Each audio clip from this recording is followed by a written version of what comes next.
palavra que o Senhor plantou no meu coração. Vem estar conosco, Senhor, e vamos fazer a virada, Senhor, das nossas vidas, em nome de Jesus. Amém. Essa noite é uma noite diferente. É uma noite que a transformação e a virada da vida vai acontecer hoje. Hoje, Deus separou o segredo que está na Bíblia para nos revelar. Ele fala minuciosamente. O livro de Crônicas, quando ele começa a falar, ele fala sobre a genealogia. E ele dá uma pausa nessa genealogia e fala assim: e foi Jabes mais ilustre que seus irmãos. Ele começa a história pelo final. Ele não começa a história pelo começo. Esse Deus, ele fala assim: o que importa não é o começo da sua vida, em sim o final, quem você vai ser. E assim ele nos ensinou. Jabes, esse nome significa o homem que traz dor, o homem de dores. E antigamente, o homem que trazia dor em Israel, ninguém queria estar perto desse homem. Esse nome tem muito significado. O nome dizia aonde ele ia chegar. E aonde ele vai chegar trazendo dor? Não tem aonde ele possa chegar, porque ele só vai trazer enfermidade, só vai trazer doença, vai trazer inconstância. Mas ele começa a história pelo final e ele diz assim: presta atenção, o ser humano pode estar preso a correntes, às amarras, e a pensamentos e a sentimentos. Eu não sei o que aprisiona a gente hoje, o que possa aprisionar cada um de nós, mas eu sei que essa oração transforma e transformou a minha vida, como transformou a vida de Jabes. E foi Jabes mais ilustre que todos. O final da vida dele, todos possam ver, e nós vemos que ele começou ruim e terminou bom. Como que Jabes terminou a vida dele? Por baixo ou por cima? Fraco ou forte? Eu pergunto e vocês respondem. Como Jabes terminou? Fraco ou forte? Por baixo ou por cima? Bem ou mal? É assim Deus vai fazer conosco. O final da nossa vida vai começar hoje. Ele começa a escrever uma nova história. O nome que deram para nós, para cada um de nós que está aqui, não vai ser o nome que eles vão ver. Eles vão ver a transformação. Eles vão ver a metanoia, a mudança de mente. E como iniciou a vida de Jabes? Até onde sabemos, Jabes viveu no reino sul de Israel, depois da conquista de Canaã, durante o tempo dos juízes, e nasceu na tribo de Judá. Tornou-se finalmente notável no seu clã. Na realidade da sua trajetória começou com o seu nome. A sua trajetória começou com o seu nome. E sua mãe lhe chamou de Jabes, dizendo: por muita dor eu lhe tive. Eu não sei qual foram as dores dessa mulher. Eu não sei se foi um casamento perturbador, ou até mesmo ela foi violentada. Eu não sei se foram dores emocionais, ou foi um nascimento indesejável, ou foi nessa dor de angústia. Eu só sei que esse menino foi marcado. Ele não tinha um futuro promissor, porque o seu nome já dizia: ele traz a dor. E muitas vezes nós somos marcados por rótulo que colocam na gente. E esse rótulo vem enfraquecendo cada vez mais. As pessoas vêm rotulando e falam: ele não vai chegar em nenhum lugar, ele não vai conseguir. Mas Deus fala: ora, ora, ora que eu te ouço, filho. O nome é tão importante na nossa vida que nós podemos ver a vida de Jacó. Qual o significado do nome de Jacó? Suplantador. Ele nasceu agarrado nos pés de Esaú. Agora pense, qual é o seu nome? O que significa o seu nome? O que significa Anderson? que significa Mário, o que significa o seu nome? Muitas vezes as pessoas te chamam pelo seu próprio nome, estão amaldiçoando. Usurpador. Qual é o nome que nós temos? Qual é o nome que está escrito no livro da vida que Deus nos colocou? Que nome é esse? Eu sei que existe um nome que é sobre todo nome. É o nome que todo joelho se dobra e toda língua confessa. É o nome de Jesus. Ele é o mesmo que mudou a minha história. Ele é o mesmo que mudou a direção da minha vida e me trouxe paz, justiça e alegria. Na Bíblia também relata Noemi e seu marido que colocaram o nome do seu filho de Malom e Quilion, franzindo e debilitado. Eles devem ter olhado as crianças assim que nasceram e falaram: esse aqui é franzino e esse é debilitado. Qual o nome que nós vamos colocar em nossos filhos? E eles ainda jovens, bem moços, faleceram. Qual é o nome que nós temos em nós? O que está escrito na nossa vida? O que está vendo com a nossa história? Será que nossa história está amarrada? Está presa por algemas? Por correntes? Por laços? Ou são nossos pensamentos que nos aprisionam?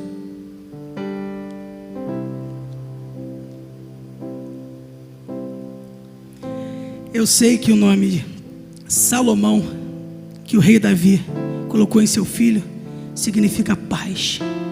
E ele foi o único rei que reinou sem precisar lutar, sem precisar guerrear. E qual é o nome que está em nossas vidas? Qual é o nome que nós estamos tentando ter? Qual é a história que nós estamos traçando ou batalhando? É Jabes, que traz dor, que traz tristeza para a nossa família, que traz derrota? Ou é paz, ou é vitória, ou é poder, ou é salvação, transformação? Vou contar uma história. Há um tempo atrás, hoje, meu pai é major da polícia militar. A vida dele é uma vida estabilizada, é uma vida mais tranquila, ele é aposentado. Mas o início da sua história foi muito dura, muito dura. Eu me recordo que ele comprou uma casa em Itaboraí e a dificuldade aumentou naquele início da sua caminhada. E eu precisava sair porque eu via que em casa faltava mantimento. E eu saí para vender as coisas. Eu pegava fio de cobre, vendia e voltava com dinheirinho para a mamãe, para comprar o alimento necessário. E lá em casa tinha muito bujões de gás vazio. E eu falei: vou vender esses bujões. E eu vendia no mercado. Carregava nas costas e voltava, não me recordo com quanto, e trazia aqui, mãe. E eu vi muitas vezes o comerciante falando assim: esse dinheiro é para droga, esse dinheiro é para usar coisas ilícitas. E aquilo me marcou muito. Qual o nome que eles me colocaram? E eu chorava. E eu pedi a Deus: Senhor, muda minha história. Senhor, muda meu pensamento. E meu pai fazia reuniões em casa e eu falava: Paizinho. Ele fala: Anderson, o Senhor vai escrever a nossa história de novo. E olha o que Ele fez comigo. E Ele começou através da vida daquele homem. E ele saiu de soldado para cabo, de cabo para sargento, de sargento para major, e de major para secretário de segurança do Supremo Tribunal Federal. E assim ele começou a fazer na minha vida. Ele falou: filho, assim eu multiplico a tua tenda, assim eu multiplico a vida de vocês. Porque ele ensinava desde pequenininho: filho, ora, pede a Deus, Senhor, abençoe muitíssimamente a minha vida. Não é uma oração egoísta, mas é uma oração visando um futuro com o melhor dessa terra, porque ele falava um sim, um amém, já foi lhe dado, filho, mas corra atrás que as portas dos céus estão abertas para te receber, e Deus está te ouvindo. Oh, aleluia!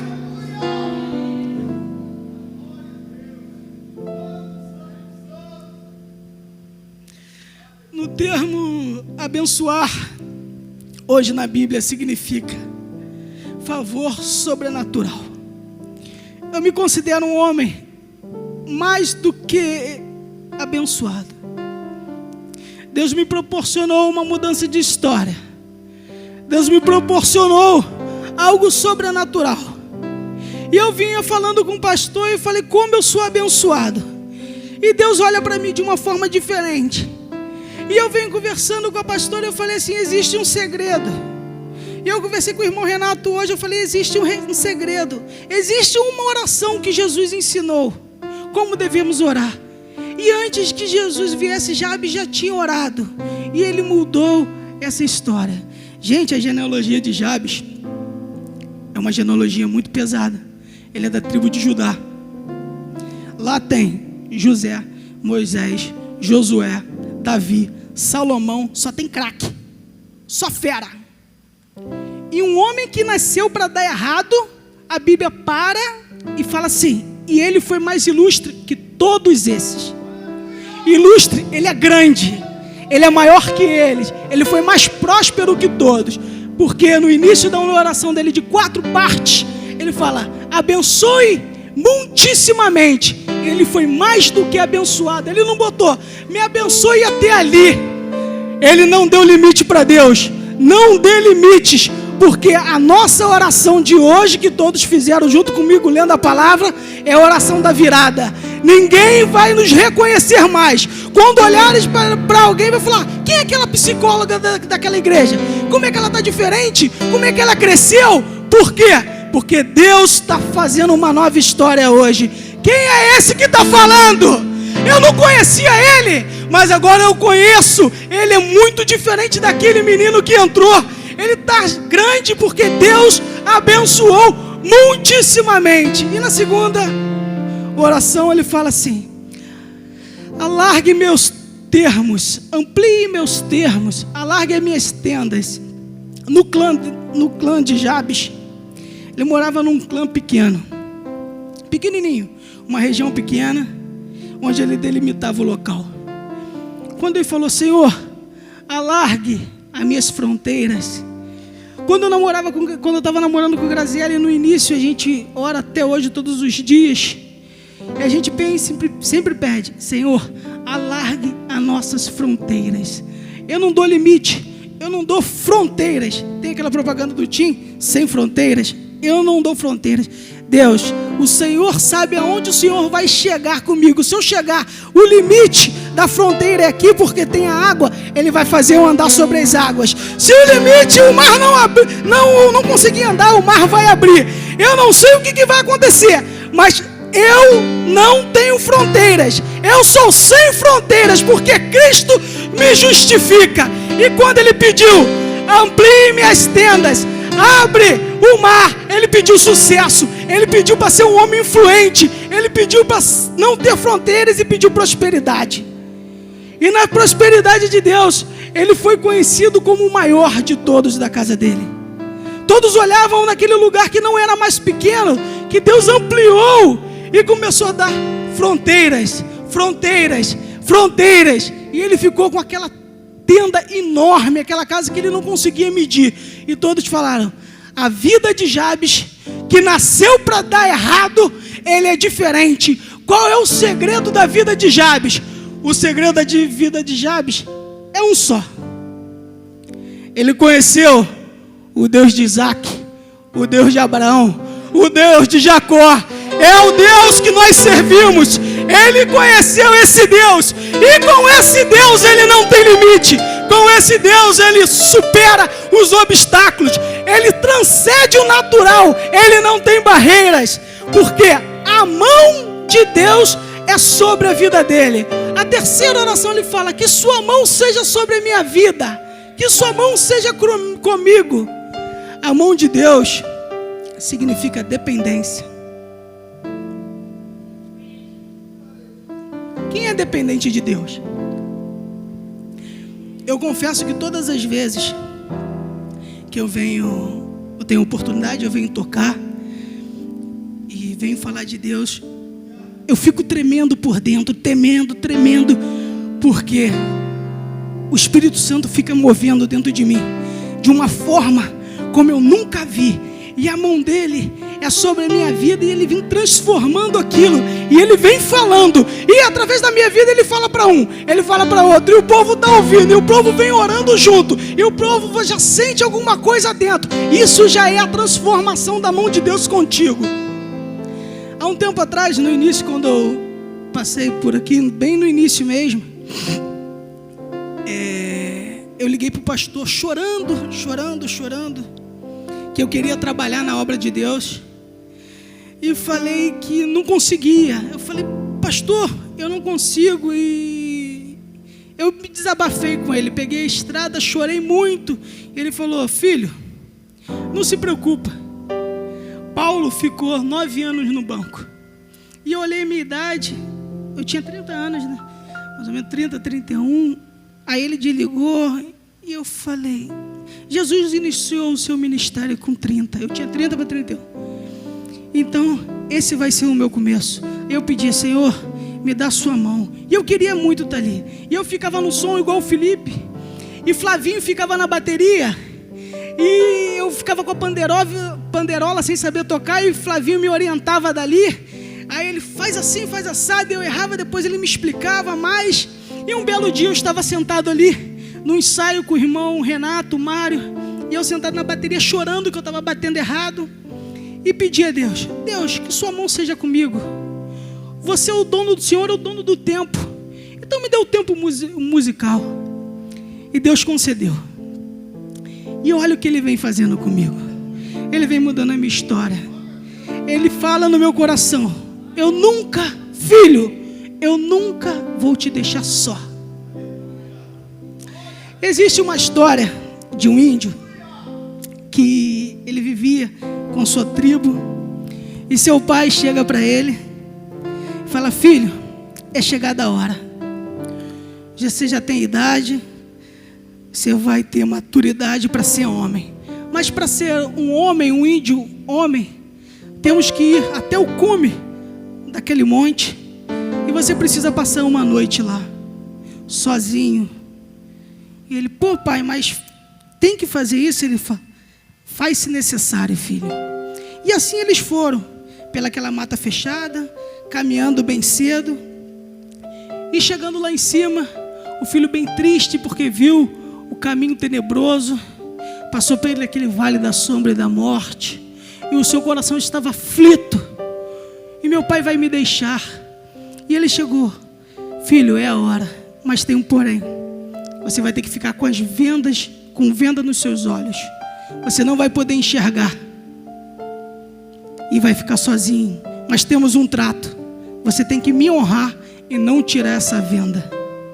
E o pai colocou a venda no filho e falou, filho, fica com Deus. E o filho ficou sozinho.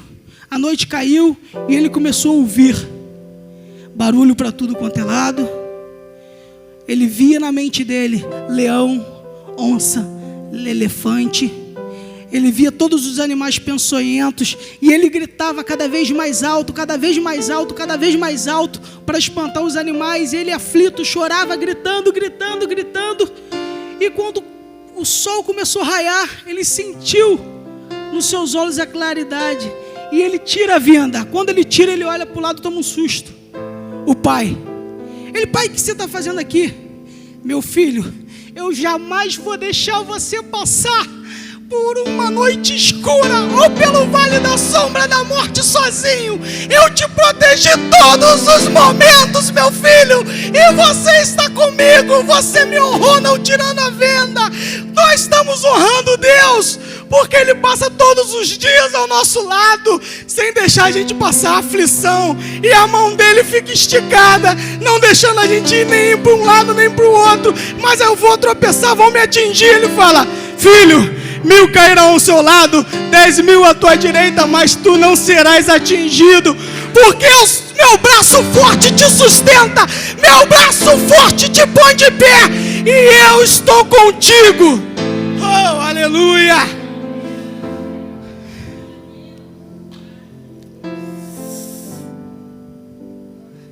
Quando passamos e temos dependência de Deus, a gente não se torna grande. Nos tornamos dependentes da mão de Deus. As necessidades que colocamos na mão do Senhor se tornam oportunidades. Tudo aquilo que eu segurei com as minhas próprias mãos, Martin Luther King fala, caíram. Mas tudo que eu entreguei na mão de Deus está de pé até hoje, porque a mão de Deus te sustenta. Eu estava no serviço essa semana, eu achei muito engraçado isso. Aí eu vendo sobre oração, aí entra um colega do trabalho chamado Diniz. Aí eu perguntei a ele: Diniz, você conhece o segredo da oração? Aí ele falou: meu chefe, conheço sim, eu já orei muito. Eu falei: orou muito? Ele: orei. Eu falei: me conta isso aí. Aí ele falou: minha filha nasceu prematura de 5 meses. E quando ela nasceu, ela ficou na incubadora. O pulmão dela não estava totalmente formado. O órgão genital dela também não estava formado. Ela tinha algumas deformidades. E todos os dias eu saía de São Gonçalo e até a Barra da Tijuca e ficava orando com ela, de 8 da manhã às 10 da noite. Eu e minha esposa, de 8 da manhã às 10 da noite. De 8 da manhã às 10 da noite. E eu via ao lado as crianças prematuras que saíam deformadas. Aí eu perguntei: desculpa perguntar, qual é o nome da sua filha? Aí ele falou: Milena. Eu falei: e o que significa Milena? Graciosa, carinhosa. Eu falei: e hoje? Hoje ela tem 6 anos, já fala 2 línguas, e ela é a garota mais carinhosa que eu já vi na minha vida. Amorosa, carinhosa, e ela me ensina a amar. Ela me ensina a amar minha esposa. Ela me ensina a amar meus pais. Ela me ensina a amar cada dia. E aquilo tocou muito na minha vida. Aí eu parei, analisei: qual é o meu nome? O que eu significo?